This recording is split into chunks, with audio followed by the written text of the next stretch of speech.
Good afternoon, everybody. I'm David Burns. I'm the chairman of the UK Wireless Internet Service Providers Association. I want to keep this really brief, so we might even end up a little bit ahead of schedule, potentially.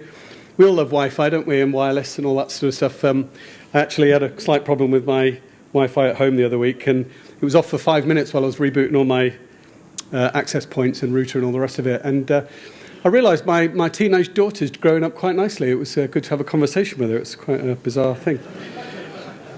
So, what is UKWISPA? Well, we set up a year and a half ago in order to try to represent the wireless industry. We do work with other organisations such as INCA and ISPA, but we are completely dedicated to the interests of the wireless world. So that means that we are much stronger in terms of lobbying things for spectrum, to get credibility in the industry and get known about by the wider industry.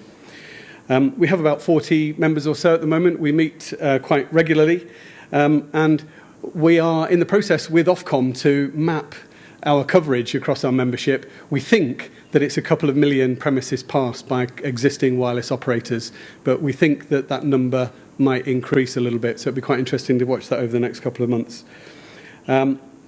Not for profit, so we are run by members. My day job is looking after a wireless ISP in the north of England, where I have about 5,000 subscribers and 5,000 or 6,000 support calls a day as a result.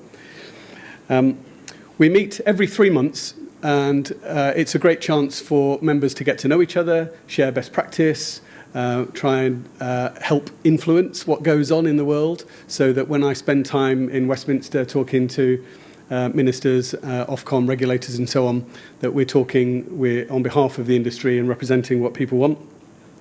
We provide ADR. There are quite a lot of small wireless ISPs. It is a requirement as an ISP, as I'm sure everybody knows, to have an ADR scheme, so we make that quite easy. We learn a lot from each other. Most wireless ISPs are very happy to share best practice, how to protect yourself against power outages on your towers that are in the middle of nowhere when it's snowy and windy and all that sort of stuff. Lobbying government is quite an interesting part of what we do, and we have made a bit of progress with that. I'll give you a couple of examples. This means more to wireless ISPs than it does to others, but in the 5.8 gigahertz band, there was a really annoying little bit of spectrum that we weren't allowed to use. It was set aside for people who mostly a couple of toll roads and toll bridges up and down the country. And what it meant was that you couldn't chop up the 5.8 gigahertz band into nice, big, chunky, contiguous channels. This 20 megahertz notch got in the way. So we've been lobbying Ofcom for quite a long time on that, and that was released in January, that bit of spectrum. So it makes us about 60% more efficient on that top part of the 5.8 gigahertz band, which is the one that we can use the most power on outdoors. We are continuing to lobby for access to fair spectrum in the 3.4 to 4.2 gigahertz area. We are braced to go take Ofcom to judicial review. We hope that we won't do that, but we are working at how we can allocate spectrum more fairly and more dynamically.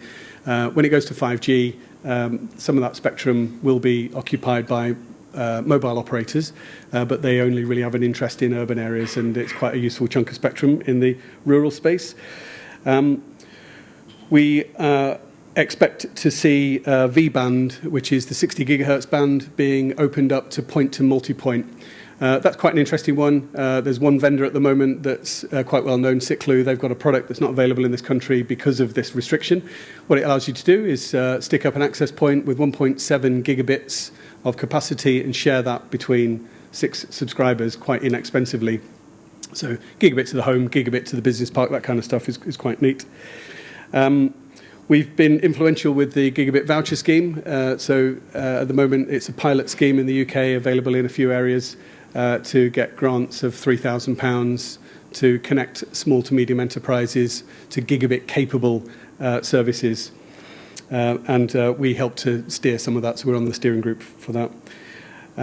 We were quite active in trying to advise the Telecoms Directorate, which is the people in Parliament Street that advise the Minister and the Secretary of State for Digital about telecoms policy. One of those recent announcements was the fact that Openreach won't be given carte blanche to provide most of the UK with a 10 megabit service in exchange for no legal rights to anybody that would be in receipt of those services. So that makes it a lot more open to other vendors to get involved and other operators to participate in that.